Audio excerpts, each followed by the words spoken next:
We've got 6 attendees already, Alistair. You can say hello if you like. Oh, sorry. Good morning, folks. Thanks for joining us early. We'll just wait on others to join us. There's around 45 people expected, so some way to go in terms of attendees joining. Most will clearly join around about 10 o'clock.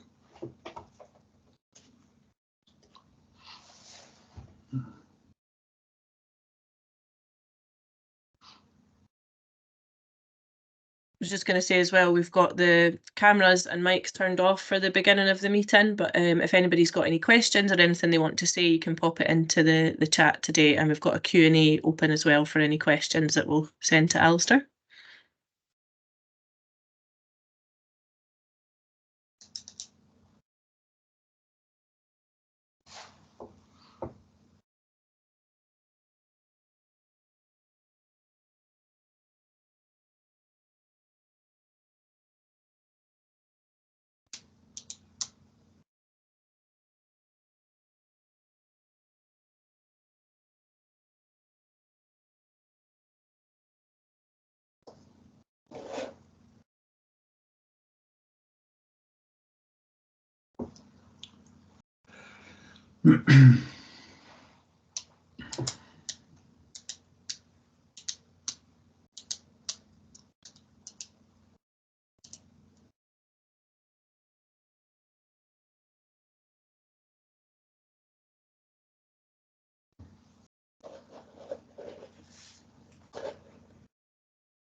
Good morning for those just clocking in.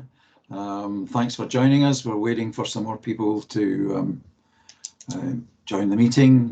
We'll start fairly promptly at 10 o'clock and we'll give you the arrangements at that point.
Just waiting for a few more folks to join us.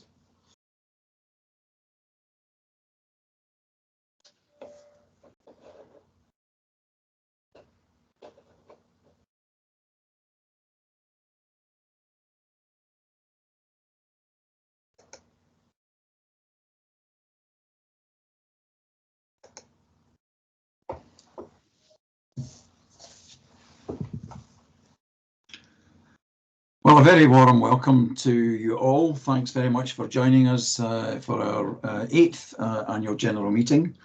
Particular warm welcome to some folks who are joining for the first time, who've not perhaps met any of the Aerospace Kinross team. And I'm thinking particularly of bondholders who have supported us over the last year. So you're all very welcome. I'd also like to give a special mention to Fiona O'Reilly, who is our new management accountant, and to Yvonne Alexander, who is our activities and events coordinator, both having joined us in recent months.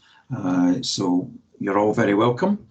As Hannah has explained in the chat, we'll be running some online voting polls during the course of the meeting. And there's also an opportunity for questions and answers. So we're asking that questions go into the chat initially, and we'll have a separate section for that towards the end of the formal agenda. Around 45 people registered for the AGM. We have about 25 online at the moment, so perhaps some others will join us in due course. Before I get into the formal agenda, I just want to take this opportunity to pay tribute to Helen Gilmer, who was our financial administrator from 2017 until last year, when sadly she passed away after a Herculean battle with a long illness. She was a hugely enthusiastic supporter of everything that we do and what the vision we have. We all miss her dreadfully. And it was part of the mark of Helen that she was able to seamlessly hand over the administration to her daughter Hazel, who also joins us this morning and is very welcome as a new member of the team. Helen, as I say, was a real enthusiast for all that we were doing and a great life force. Sadly missed.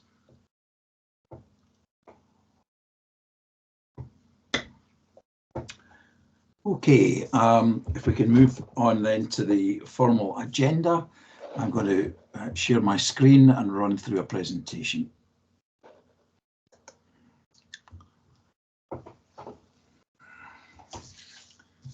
Can you see that, Hannah? Yes, we can indeed. Great.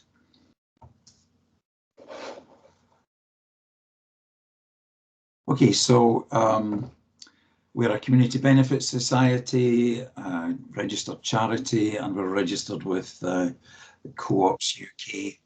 The community we seek to serve is Kinrossshire, but also much more widely across Scotland and indeed beyond. The agenda for this morning is the first formal part with the review and the approval of the accounts and so forth. And after I've finished that section, Hannah and Steve will give a presentation on Our World from Space.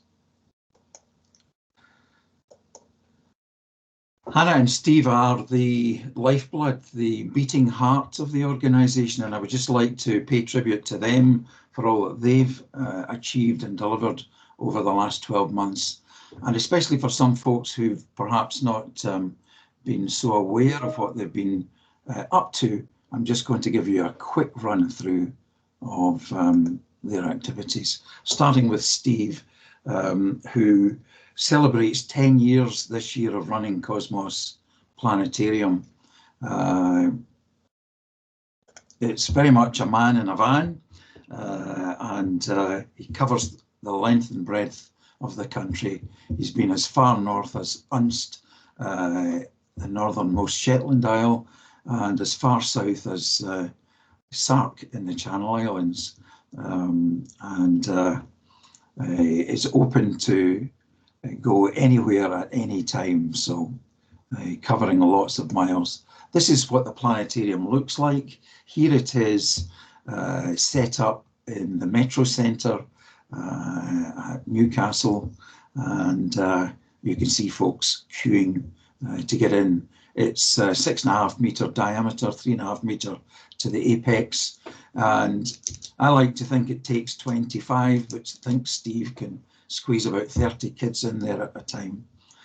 Over the course of a year, he'll get through thousands of folks through the planetarium, and it's a lot of effort. And we're all hugely appreciative, Steve, of everything you do in delivering that so far and wide.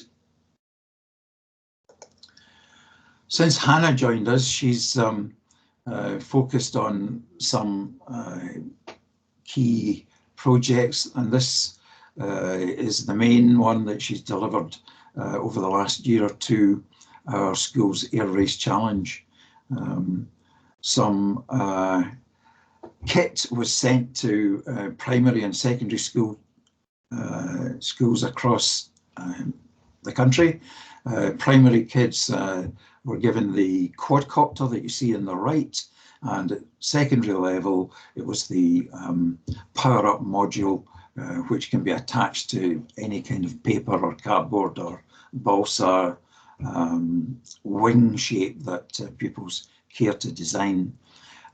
We were supported in this by the organisations you can see on the slide, and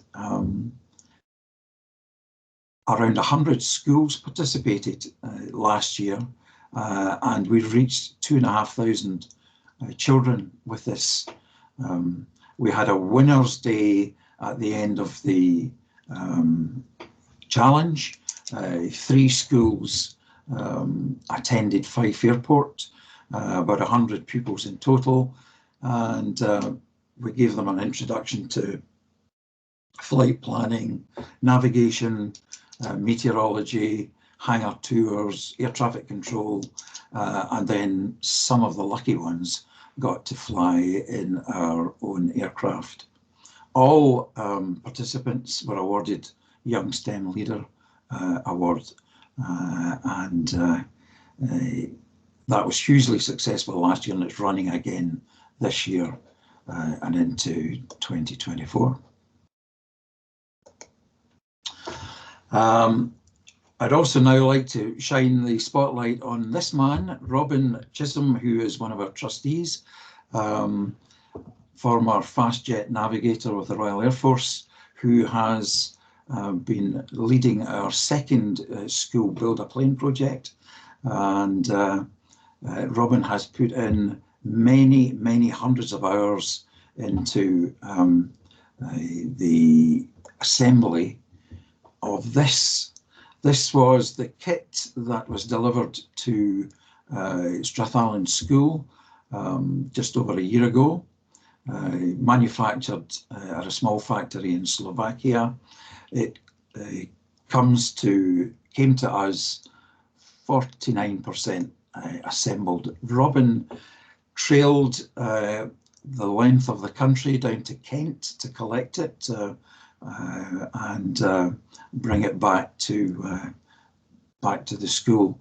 It was a very cold time of the year to be doing that, and a long journey for Robin. So here's the aircraft kit now at the school in a workshop provided by Strathallan, with Robin on the left and Mike Pearson, who was the inspiration behind doing the Build a Plane project at Strathallan School. Mike in the red top there on the right hand side, and just a few of the pupils who were engaged in this. We had 40 pupils, a core cohort of around 40 pupils involved in the assembly, and around another 350 who visited the site to see the assembly, which took just 12 months. And here is the aircraft having its first engine run up.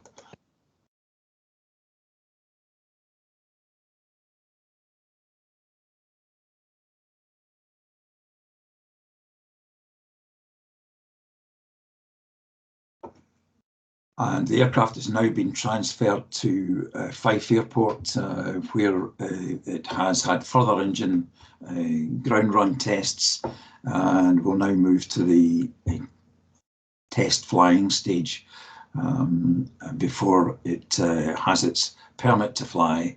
And once we have the permit to fly, the intention is to give pupils free flights on an understanding we have with the school that we'll do that for 5 years. So we're getting ready to get airborne. So again, huge thanks to Robin for marvellous outcome with this project. For those of you who get the chance to see the aircraft, he's made a fantastic job of it. It's really spectacular. Just to summarise then on some of the points that I've been making with our social impact, we've run separate schools outreach workshops and over 400 pupils engaged in that. Going down in the left-hand column first, the mobile planetarium, 17,500 people through it in 2023. Mostly young people, and the Air Race Challenge, 100 schools and 2,500 pupils. We've done all this with one full-time employee, who is Steve, and 7 part-time contractors, folks like Hannah and Hazel and Fiona and Yvonne and the likes. So they've been supporting 30 volunteers, trustees, the directors and general volunteers. We gave 30 young people flights, free flights during the year. That's better than we had achieved the previous year. Things dried up due to COVID, but we're looking to expand that number this year. And indeed, Mark McShane from Kinross High School has already lined up 4 sessions of 16 pupils for us just after Easter. The school's Hydrogen Challenge is a project that we supported. A company called Ballard had been running this across Scotland, and we covered it off for them in Perth and Kinross and Fife. So again, that was Hannah and Steve and volunteers and some external casual contractors who helped achieve that. Top right-hand corner, through Steve's huge enthusiasm for astronomy, supported, I might add, by James, his partner in Cosmos. Care for Carers in Edinburgh awarded a 5-year contract to provide respite breaks, which he does, they do on the Western Isles and in dark sky areas generally. And that is something that the carers really appreciate. I've already mentioned the Build a Plane 2 project, and in addition, we've been supported by the likes of Roderick Moncrief at Tullibole Castle, who has afforded us the privilege of using the castle grounds for stargazing events for families. So that's just a quick run through some of the numbers that are at the back of what Steve and Hannah and the rest of the team have been doing. Moving on to the accounts. The accounts of the charity have been circulated to members and investors in advance. So if you've had a chance to look at those, you might have some questions you might want to put into the chat. Firstly, I would like to, in a financial context, thank our funders. The Ganachie Trust have been funding our core costs for these for a 3-year period. We're into the final year now. Foyle Foundation is a new supporter, as is the Hugh Fraser Foundation. So both of those came on to help us with our STEM outreach core costs this year. Alexander Monkirk Trust have supported us in the past and have done so again this year. A New Park Educational Trust are supporting the cost of running the van. Recently we've been developing our relationship with Amazon. I'll come back to that briefly later, but they provided a grant to help us run the Schools Air Race Challenge Winners' Day. Perth and Kinross Council have been long-suffering and been very supportive of us over the years. In the year just gone by, they provided financial support for 1 or 2 aspects of our work, including consultancy fees for preparation of our business case.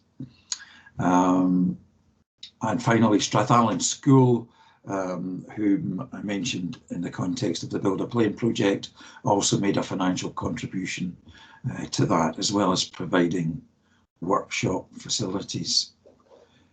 I see a note in the chat that one of the attendees didn't receive the accounts, which should have gone out with the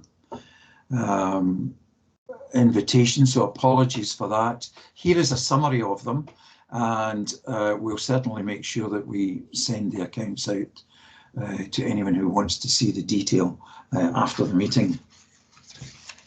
So looking on the left-hand column, the accounts of the charity asset show a small profit of £5,590 and net assets of 218,000.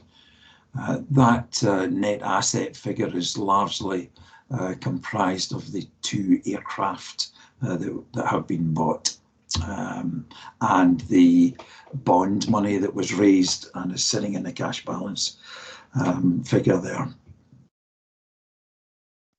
Aerospace Kinross on the right-hand column is the VAT registered trading subsidiary. It's a community interest company, so the whole organisation is asset locked.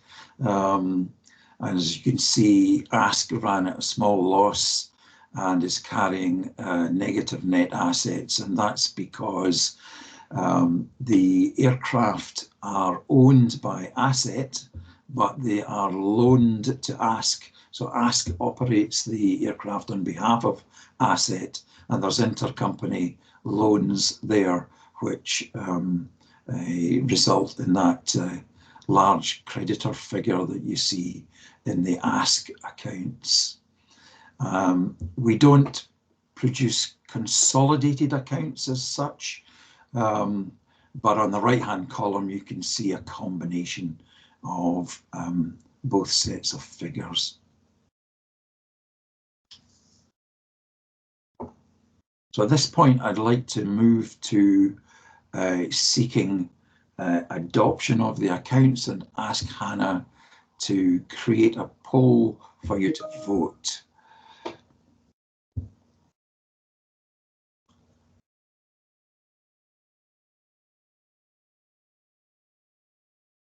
So please vote now.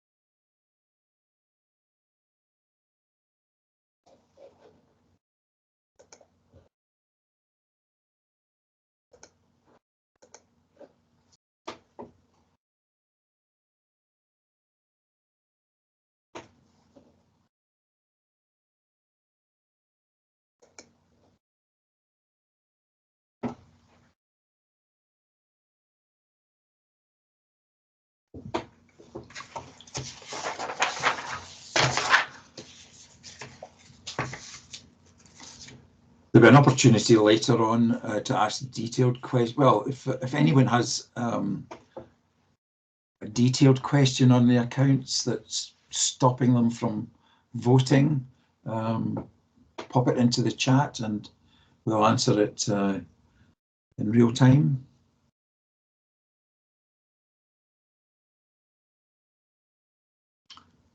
How's the poll looking, Hannah? We've got 13 responses so far, but we have had a few people that have said they've not had a chance to view the account. So I've said that if anybody hasn't seen them, to just pop their details in the chat, and I'll make sure they get emailed across to them. I see David Cairns is saying he can't see the. Yeah. Basically, some of you guys are unverified, so it's possibly that you've maybe joined with a different email than the one that was registered. So if you've not got the option to do the live vote, if you could just pop yes into the chat to say that you agree to the accounts. Hannah, just an add-on to that. When before it popped up on the main screen, I just looked at the tab at the top and clicked on polls, and the tab was the questions were there. So if it's not came up on your main screen, if you click on the tab that says polls, you might be able to see it that way and be able to do your response there. Yeah. Great, we're getting some responses through now. Thanks, folks.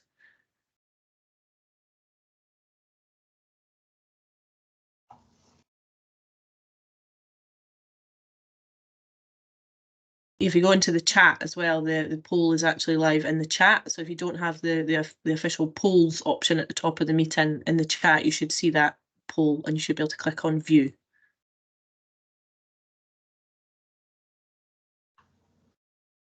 But again, if not, just pop your agreement into the chat and we can take that from there. Is that the voting completed, Hannah? We've got 13 responses and then a few in the chat as well. So 20 responses now plus 4 in the chat. So that's pretty much almost everybody, I think. Very good. And can you share the results or? I can try. Hold on 1 second.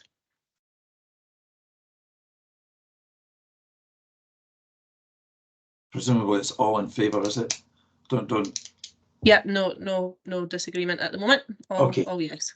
All right, thanks very much, folks. We'll take that as the formal adoption of the accounts. Thank you. And next item is application of profits. Again, we're going to seek an online vote on that. The proposal is that there is no distribution of profits in the current year. So we're asking, do you agree that there will be no distribution of profits? And that was amalgamated with the first poll, so that should have been done at the same time. I've popped it up again just to make sure.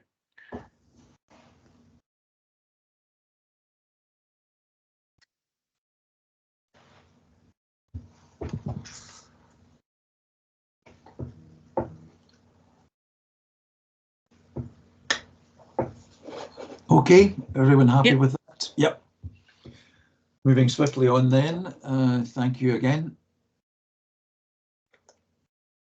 We now come to the election of trustees and directors, and this is a snapshot of what's changing and what's not changing. So Professor Andrew Ray and myself have come to the end of our 3-year service cycle, and we're happy to put ourselves forward for re-election. Nicola, I'd like to mention Nicola Carmichael, who's been helping us for the past 4 years. She has decided at the moment that she wants to stand down. We're very grateful to Nicola for her help on marketing and on funding applications and on shareholder and investor and member communications. So we're bidding a fond farewell to Nicola. We have Neil Watt as a nominee to become a trustee of Asset. A bit more about Neil in a moment. The rest of the board of Asset are seeking re-election. The names are there in front of you. And for Aerospace Kinross, the community interest company, it's got a separate board, and we've got 2 new directors appointed to the board of Aerospace Kinross this year. And I'd like to just tell you a thing or two about the 3 newbies. First of all, Neil Watt, proposing that Neil become a trustee director of Asset. Neil is a vet, formerly worked for the Home Office and now runs a veterinary diagnostics business out of the Roslin Institute in Edinburgh. He has been a long suffering, Neil might say, supporter of Asset, and was the inspiration behind our first build a plane project. He's an investor in both aircraft and also a bondholder. And I have known Neil for many years, and I'm delighted that he's agreed to join the Asset board, where he will take responsibility for aircraft operations.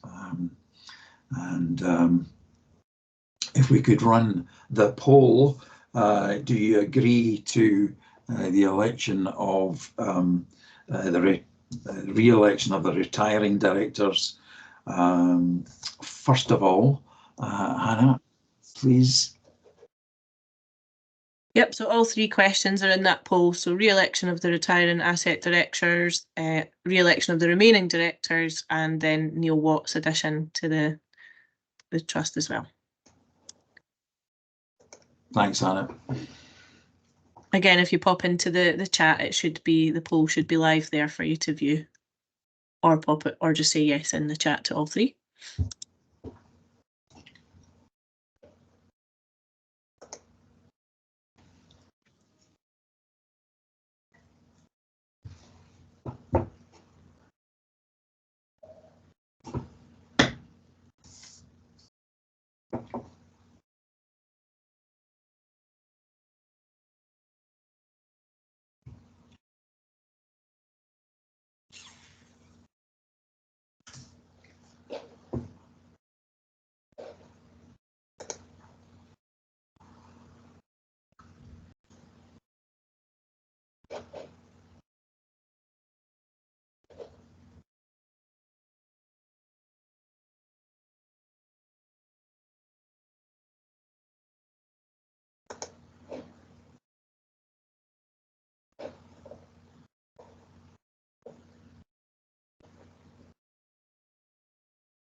So are we finished with the poll on that, Hannah? Yep, just give it a wee second.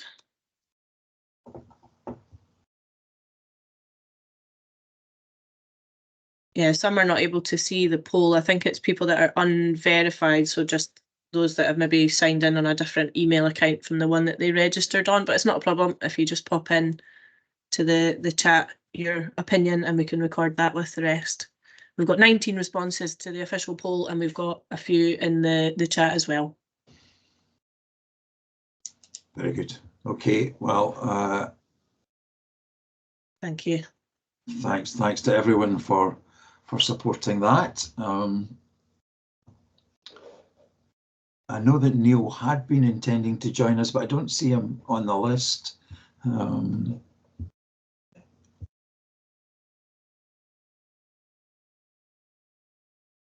Somebody's recommending if you close the chat then reopen, you should see the poll appear.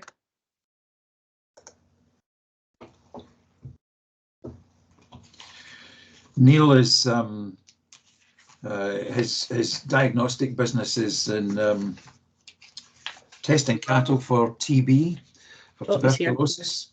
Oh, he is there. Yeah, hello. And he's shortly off to Kenya to help with, I think it's, if I remember right, methane identification. So he can tell us all more about that in due course. But I'm sure you get the picture. Okay, I think I'm happy. We've got 21 responses and then a good few in the chat as well. So I will close that. Again, if anybody has any questions about these or any issues, please feel free to get in touch with us and we can double check. Excellent, thank you. And welcome aboard, Neil.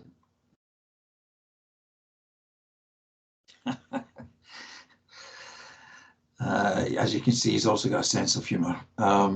Okay, so a couple of new appointments to the board of the Community Interest Company, which I mentioned. The youngest member of our board is Freddie Bull. Is Fred with us this morning? Did he manage to join us? He sends his apologies. He's been on call today, so he's been called out on exercise.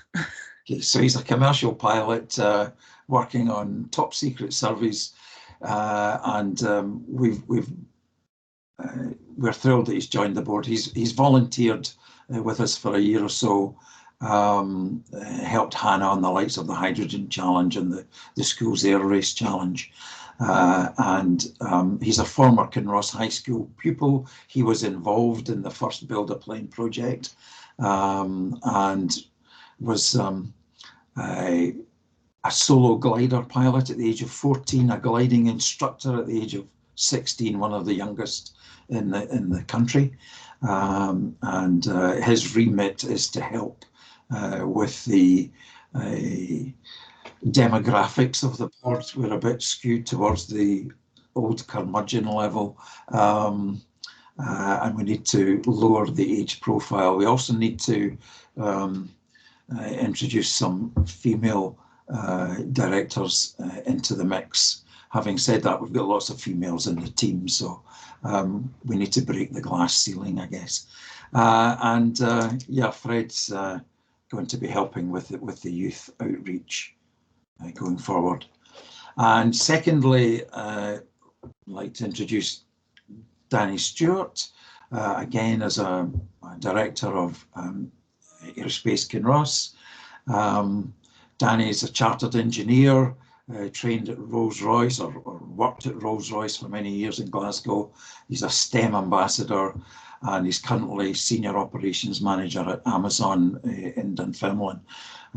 So he's a recent recruit, but he's been helping in the background over the last 12 months. So we're delighted to have Danny on board, and his remit will be on the logistical planning side of the venue, where he has his strengths. I don't know if Danny has joined us yet. Yep, there he is. So welcome to you, Daniel. Great to have you on board. Thanks for that, folks. So the next aspect of the formal agenda is the appointment of the company secretary. Eric Williamson is our company secretary.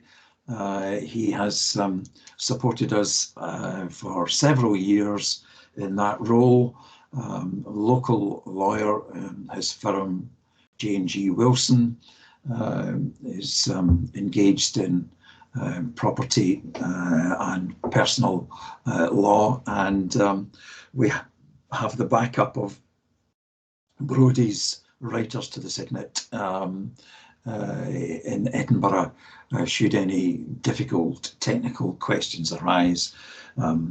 None have thus far required Brodie's input, but they help us with the in the background with the secretarial side of things. So I would like to propose that we re-elect Eric as company secretary, and again we have a poll for that.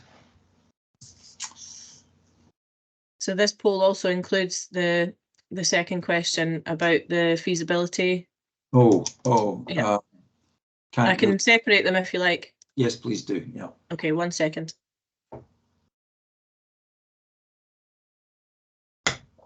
That's my fault, the way I set it That's up. okay. So apologies. So the Joint Secretary reappointment poll is there now.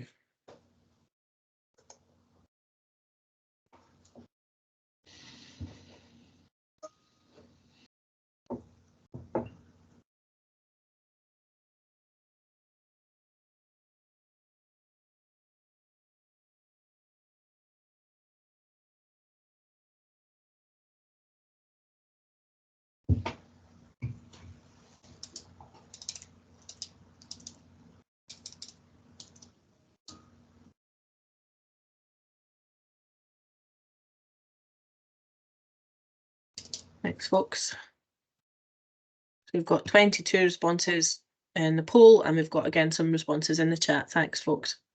Thank you very much.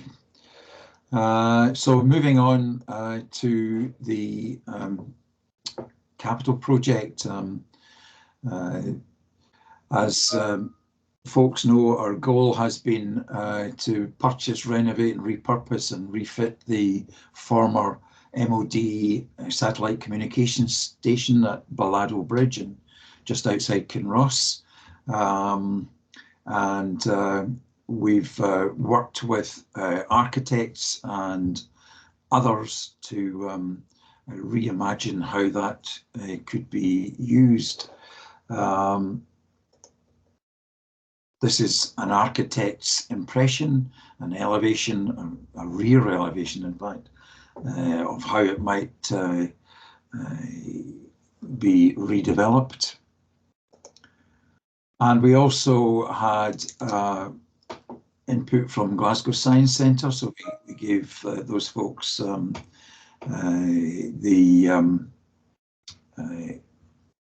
short contract to help us with Imagineering content for the redevelopment of the satellite communications station. So they came up with lots of ideas. I'm going to share just two of them, two illustrations with you briefly. This is utilization of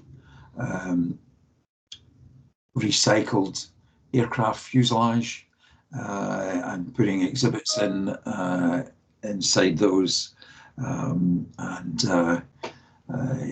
As you can imagine, Glasgow Science Centre creative team have lots of bright ideas, and I'm just, as I say, sharing some pencil drawings, and this is an image of how the inside of the golf ball could be utilised with projection onto the satellite dish, focusing on the Cold War. So an exhibition focusing on that. Unfortunately, well, let me crack on just for a moment. In the spring, we ran the bond offer to fundraise to help us acquire the golf ball site, and over a 10-week period, we were blessed with investment of just over £250,000. That helped us to go to the final stage of the approval of our Tay Cities business case.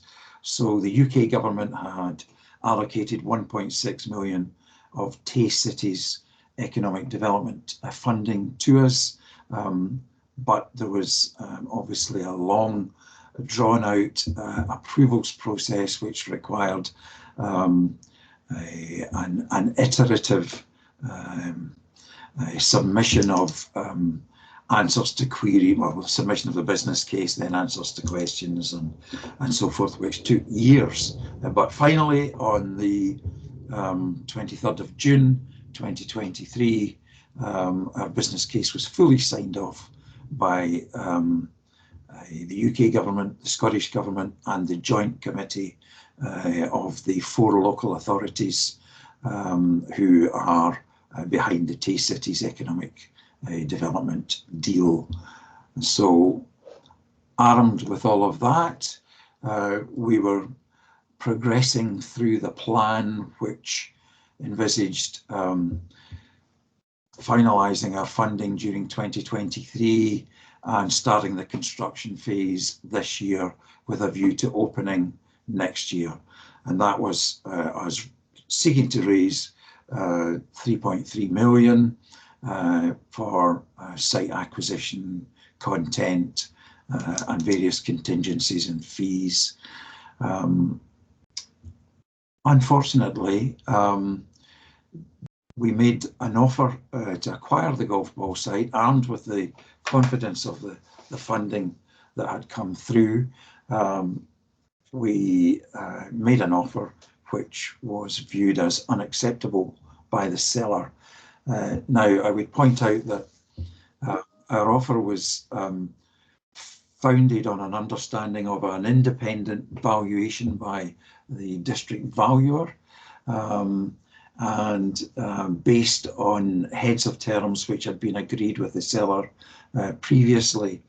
But unfortunately, the seller's price expectations are uneconomic from our standpoint, and our best offer is not viewed as good enough for him. So we have let him think about that for the last few months.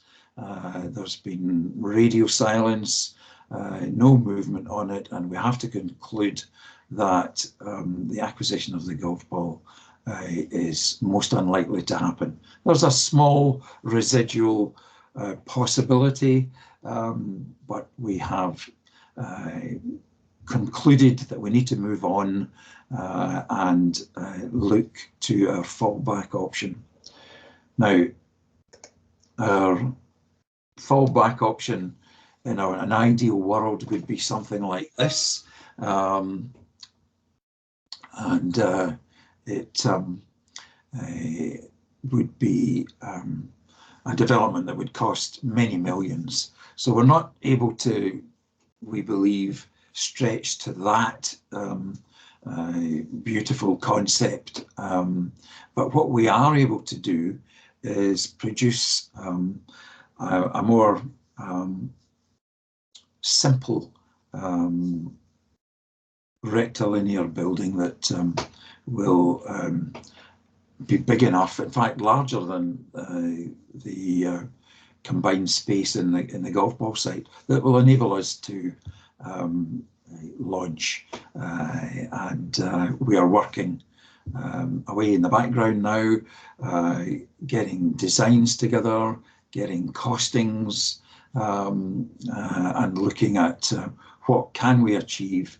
And the idea is to scope out and design a standardized building concept that can be put on any site. There are a few potential sites that we're looking at, but we don't want to get into negotiations with site owners until we've completely scoped out the fallback option and got it costed. So that's what we're working on at the moment. And the point I would make is it's not about how the building looks, it's about how it allows us to inspire these guys. So we're, to be honest, quite excited about the prospect of a simple rectilinear building. The golf ball site has lots of attractions for us, but it's also perhaps a pig in a poke that we're not aware of. There could be unknown consequences in attempting to redevelop that site. So that's what we're working on at the moment. We're rowing away from the golf ball site and heading towards bringing forward proposals later in the year for an alternative site, at which point we would have created a feasibility study. So I think for this morning, the request I have, and I'm conscious particularly of the bondholders who have invested in the bond and the understanding that the golf ball was our first choice location. The request I have to the members and investors is are you happy for us to continue to a feasibility study on an alternative site? And again, we've got a poll for that.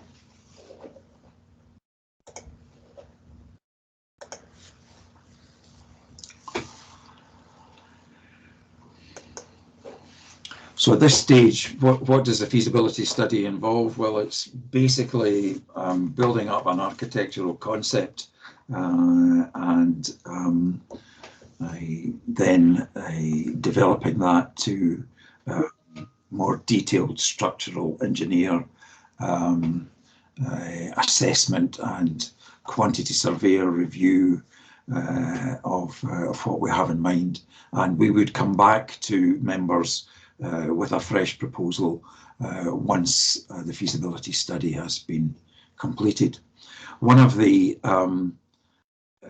downsides of the failure to acquire the golf ball site is that we will have to go back round our grant funders with a change request.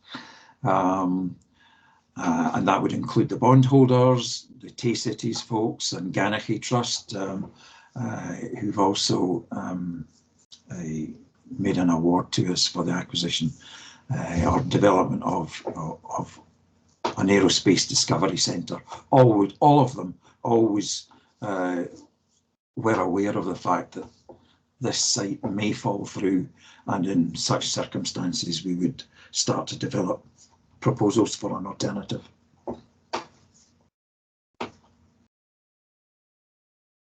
So yeah, we've got 25 responses to the actual poll and a few comments as well. Terrific. Thanks very much, folks. All positive, I should have said. Thanks, Hannah. So on the positive note, I would like to express my sincere thanks to everyone who's behind this vision, and that extends through the trustees and directors, our educators out in the field, our contractors who are supporting the admin, the volunteers who are helping at events and the likes, to our investors and our bondholders, our ordinary members. I should mention we've got 20 pilot investors now who have enthusiastically supported the two build-a-plane projects. I should perhaps also warn folks that Neil wants to do a third. I'm not sure that I do at the moment, but anyway, that's a long way off. Our sponsors, our funders, our professional advisors, and just generally all our friends and supporters who've got behind the team to make it happen. I'd just like to leave the last word in my presentation to this gentleman. And we can move on to Q&A. So thanks for those folks who've put questions into the chat. And Hannah, what have we got? We've got two questions so far. So the first one comes from Harold, who was asking the association or affiliation with Amazon. It has a controversial reputation as an employer, and what are our views on that one? And Daniel has offered to contribute to that response as well. Okay. So Harold, thanks for the question. Amazon is a large employer in our neck of the woods with a large distribution centre. They have an Amazon in the community outreach arm, and I don't know if can we enable Daniel to maybe say something? I've enabled his mic and camera, so Daniel, you should be able to pop in if you can. Yeah, just a quick sound check. Can you hear me okay? Yeah, we can indeed. I'm dialed in via the phone, so I won't come on camera. It's purely operator error, not a reflection of the tech abilities of Amazon, I would hasten to add. So No, listen, thank you for bringing me in. And full transparency, it's a valid question, Harold. Anyone that reads the news in the past few years will have concerns of controversy, call it what you want.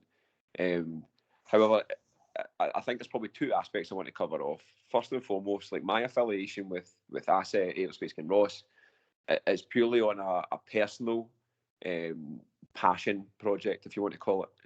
Yes, I got introduced to Alistair through a mutual friend who had who I worked alongside in Amazon, but similar to the screen that was put up with regards to myself, my education training as an aerospace chartered engineer, 13 years in the aerospace engineering sector through Rolls-Royce, from an apprentice up through engineering operations and then senior leadership roles. My passion is STEM and enabling like future careers and following the footsteps that I've been lucky enough to go in. And very much my involvement with Asset and ASK is aligned to Daniel Stewart as a person and my engineering geekiness, let's say. However, and with the second point with regards to Amazon, I think there's a couple of things. One, I would love to invite board members, trustees, those that wish to come to the site and talk through the impact, as Alistair mentioned, we have in the local area. The EDI Foresight, as we call it, is the largest private employer in Fife.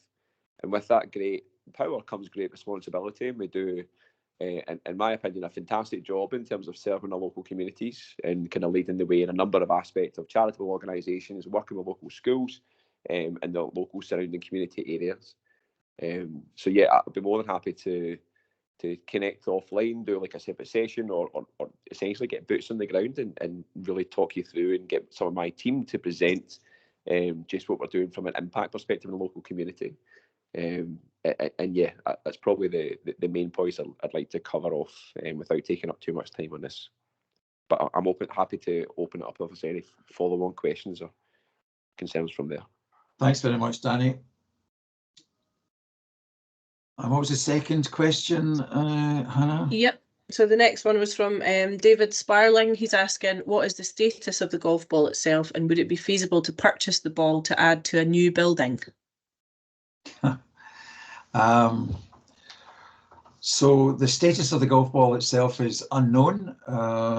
The owner leads us to believe that he has other buyers with deeper pockets, but we haven't seen any movement on that. The second part of the question is yes and no. I would say in theory, we could perhaps buy the golf ball and the satellite dish and move it to the new location. And in fact, Roderick, who's on the call, made this suggestion 5, 6, 7 years ago. And that is something that could potentially be looked into in due course, but that would be a separate project that would need to be separately funded.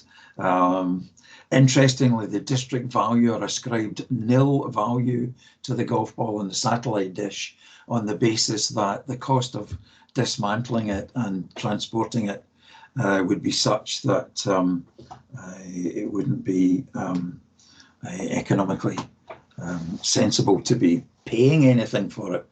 And yeah, that probably upset the owner. Apart from anything else, but yes, it is a possibility.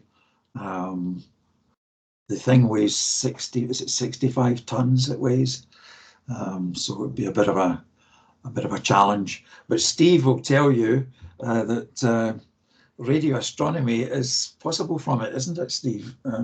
Yeah, it definitely is. There's a similar dish and golf ball in Canada that's now been repurposed as a radio telescope. And here in the UK, we have Jodrell Bank and other locations which are doing research grade radio astronomy regularly. So that the golf ball, the dish inside it, could be part of the UK radio telescope network. And if nothing else, it could be used for outreach and a little bit of amateur research. But yeah, there's certainly lots of possibilities. I would love to get my hands on the dish, if not the whole site. Thanks, Steve. Any more questions, Hannah, or we can open the meeting up to live Q&A? Yep, there's nothing else in the chat at the moment, unless anybody has anything to add. But yeah, I can open up the... Should we give everyone microphone access? And yeah, absolutely. Please. 1 second, and I'll do that for you. I'm going to get a new career in IT. 1 second. There we are. Everybody should have permissions now. She says, hopefully. So happy to answer any questions that you might have. Either myself or I know Steve and Hannah will contribute to answers if you wish.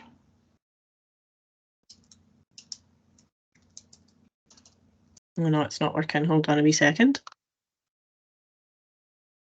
I'll do it individually, 2 ticks. Or I guess, yeah, hang on. Can individuals unmute themselves? I'm working on it, hold on.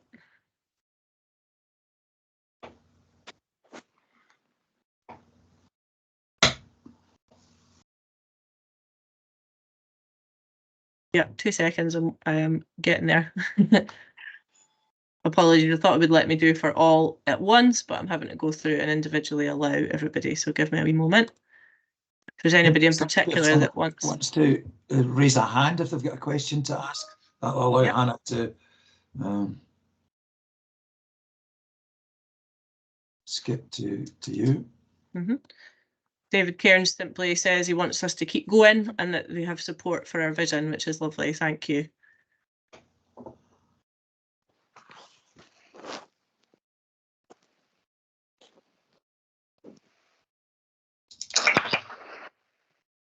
Anyone wants a hand to raise a question?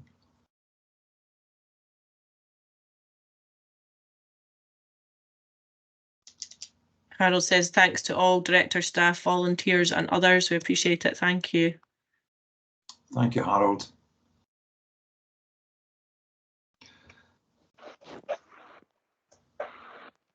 So if there's no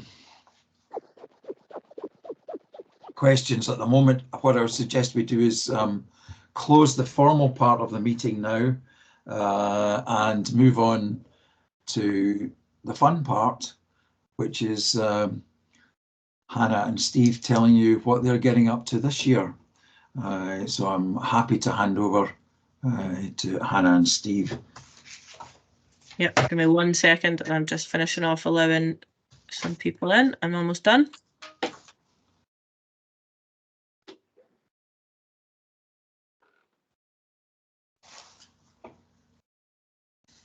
Yeah, lovely comments in the chat as well there. Thank you, folks.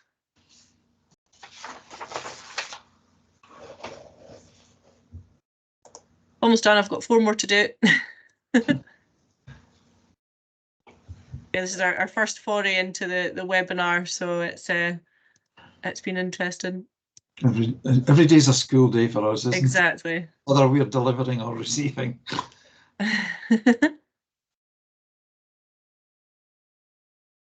Okay, that should be everybody if anybody wants to say anything else. But yeah, right, well, I'll share our slides now and turn my face on. There we go. Second.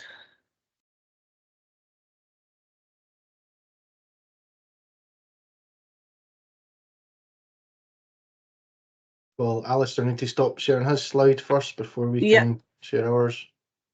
That should be us. Can everybody see that okay?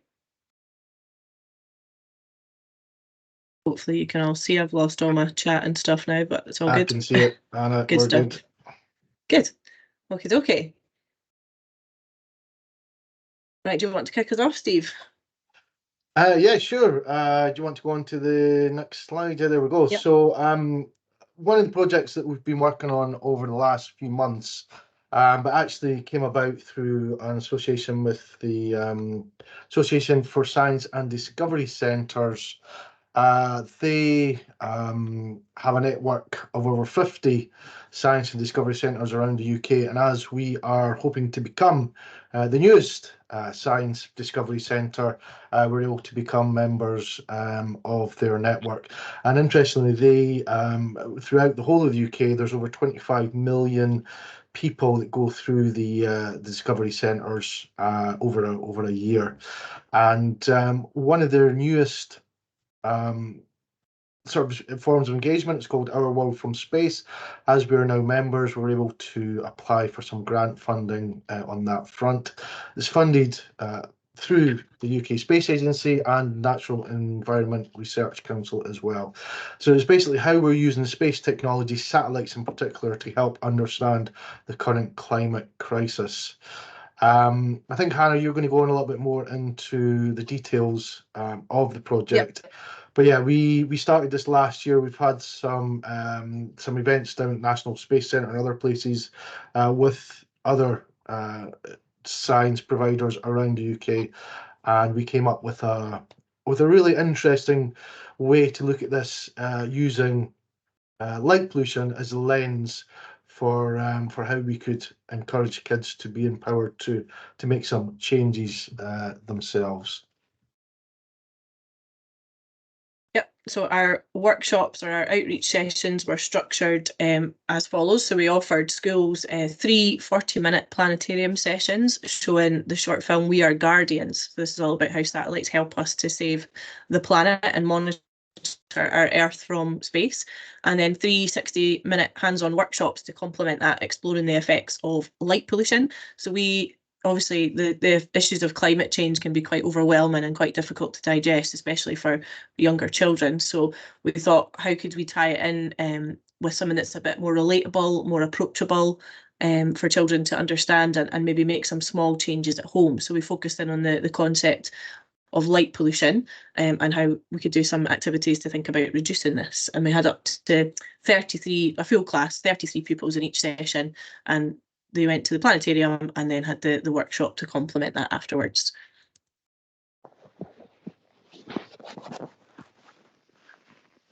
Yeah, so light pollution is something that is probably one of the least well-known forms of pollution because it's slowly crept in throughout our lives. Over the last sort of 25 years, light pollution in the UK and around the world has increased by several 100%. But because it's done in small increments, lights changes, new lamps go in, street lights and things like that, it can be difficult for you to even notice the changes. But with the graphic there, it can be pretty easy to see the difference between a light polluted sky and a proper dark sky. So what we're encouraging people to do with this workshop is to look at ways to make small changes that can make big differences. So if we have fully shielded lights, great, we can then see the night sky as it should be. So we're encouraging kids to look at ways that they can shield lights, make sure they're only on when they need to be, and really empowering them to take ownership of this. The climate crisis can seem a little bit overwhelming, especially for younger kids.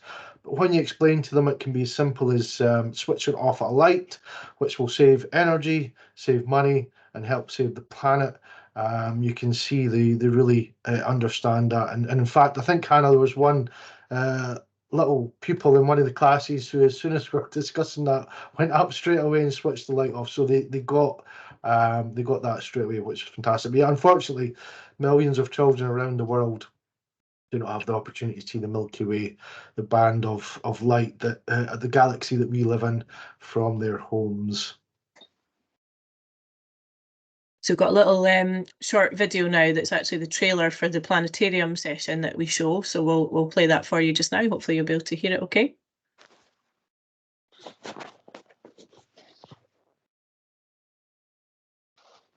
Not getting any sound, Hannah. Did you click the with sound?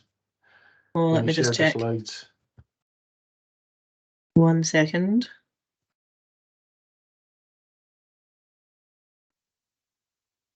There we go. Yes.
So just a wee taster of what the presentation is like that we offer the children. So it's obviously that's 360 full dome experience that the children are in the planetarium enjoying that, all about kind of biodiversity, ecosystems, and how we monitor our Earth from space.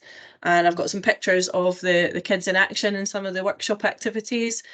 So we have things like a huge map of the world from space, and children have to think about where these most heavily light polluted areas on our planet might be.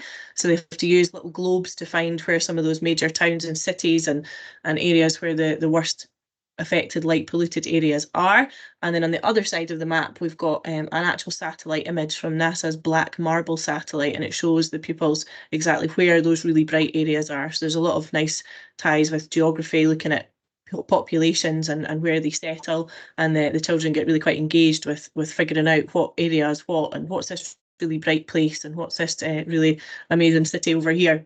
And then they have some activities to complete, such as designing a light shield, so getting them to think about how they could adapt their existing lighting outside their home or their school, adding a filter to that, changing the colour or the temperature of the bulb, and sort of focusing that light so it's where it's needed rather than shining off into the sky.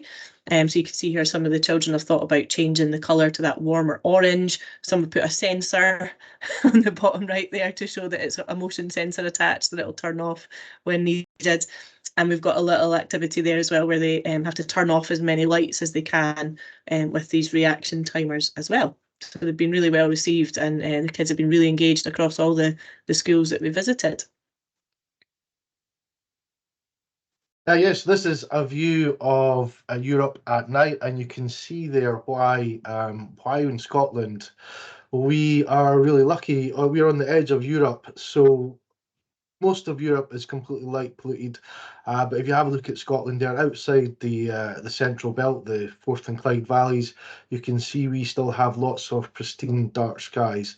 And as well as the inner city schools and areas of deprivation where we've targeted to work with the kids, we're also rolling out our World from Space to some of the places where we take carers on respite breaks, for example. Some of the small islands like the Isle of Coll and the Isle of Rum in our Hebrides, both with small populations and no streetlights on the island. And the kids there have a direct connection with the night sky that I think we've lost in the bigger towns or cities. And we're connecting up some of those remote and rural schools with some of the schools within Fife, Perth and Kinross and St Andrews, just so they can see the differences between. But the amazing thing is, you don't have to go for more than an hour from the central belt of Scotland, either north or south, to get some incredibly dark skies. And we should be promoting and protecting these skies for future generations. Yeah. So we've had some really great feedback from the sessions that we've delivered so far, both from staff and from pupils. So you can see some of that here. We've had a lot of enjoyment, first and foremost, out of the sessions, and the 100% have agreed or strongly agreed that the pupils have enjoyed that. And again, 100% have agreed or strongly agreed that they've been given some sort of tools or been inspired to make some changes at home or in their local community. So that was their idea, was to, just sort of plant that seed and get children to think about how they can make these small changes and adapt their lighting outside their homes. Lots of great feedback on the planetarium. Again, it's such an amazing resource that we have, and it's something that as a teacher said here, they couldn't replicate that in the classroom. It's something really unique and really exciting for the pupils, and then it ties in nicely with the activities as well. Some pupil feedback to back that up as well. We've put these little sheets out to each class that we've visited, and you can see it's been largely positive. So certainly their enjoyment has been on the positive end of our little scale there. And yeah, we've got a really great response in having them think about that lighting environment at home. So an average of 4.4. This is from staff and teachers thinking about their own lighting environment, and then from the pupils. Again, we've had a pretty positive response. It's made them have a wee think about how they could make some changes to their lighting outside their home or their school or indeed their local community. And I think some classes were even going on to do some persuasive writing to contact some of the local councillors or business owners in the area to think about how they could adapt their lighting and make some positive changes.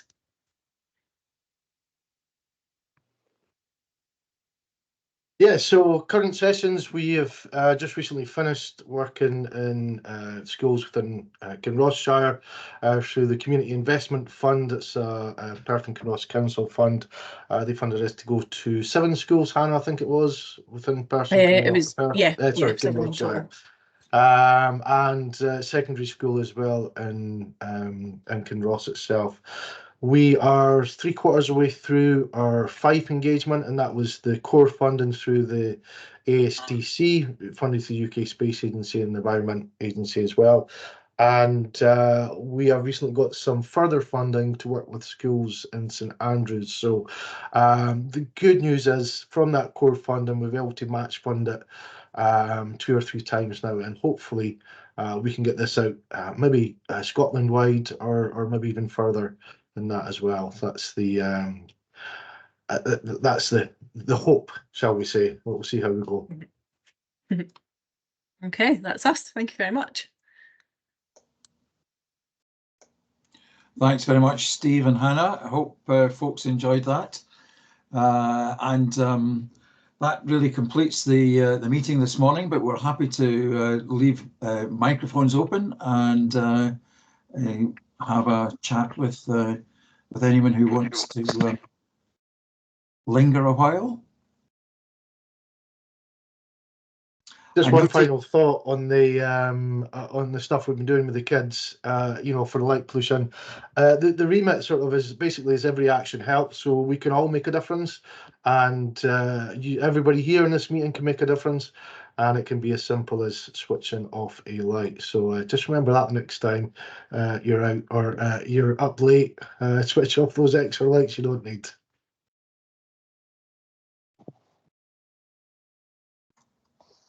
Anyone want to make any comments, questions? I noted in the chat Joan saying that she was looking for us to go back to physical meetings. Perhaps we need to improve our skills and become able to do hybrid with online and physical.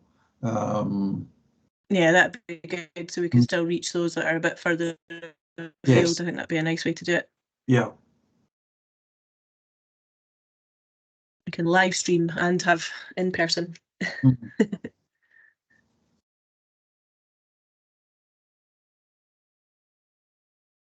Yep, a few people have asked if we can have the recording, so I think we'll definitely share that with everybody afterwards. And then a few people have asked for the chair report and things as well, Alistair, which I'm assuming we can send out to those involved. The report is in the accounts. Yep. Yeah. As I say, anybody that's not had that, if you reach out to us and we can get that sent over to you. Yep. And as folks are leaving, just like to say a huge thanks for joining us and for all the encouragement that you continue to give us. It's great to see so many folks turn up for this morning. Much appreciated.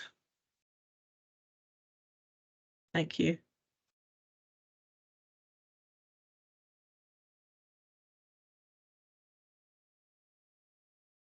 Okay, people are dropping off now. Should we just say cheerio? Yeah, onwards and upwards. Agreed. Yeah. Thank you. We're working hard.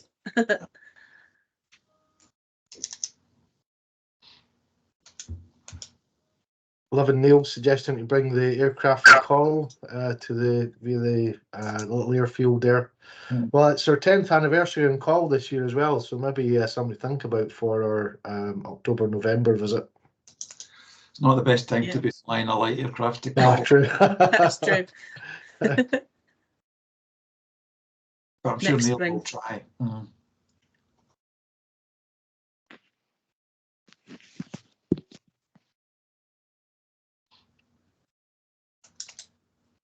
Yeah, Hannah, I think we should just hold on just in case anyone else wants to make any final. Yeah, of course, comments. not a problem. Yeah.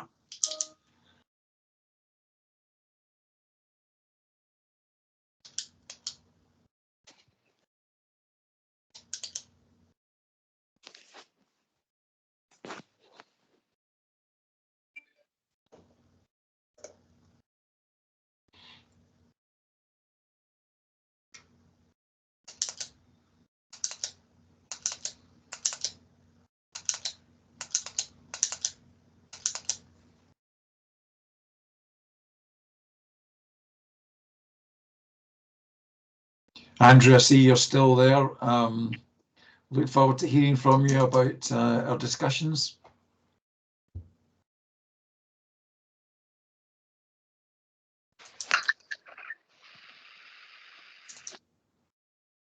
Folks don't have mic, do they? No. No, they should do. They should be able to unmute themselves now.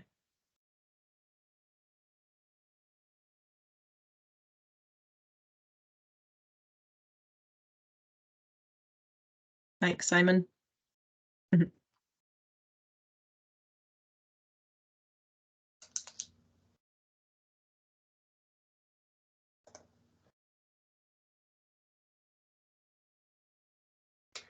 Okay, so we close the meeting if there's no further Yep.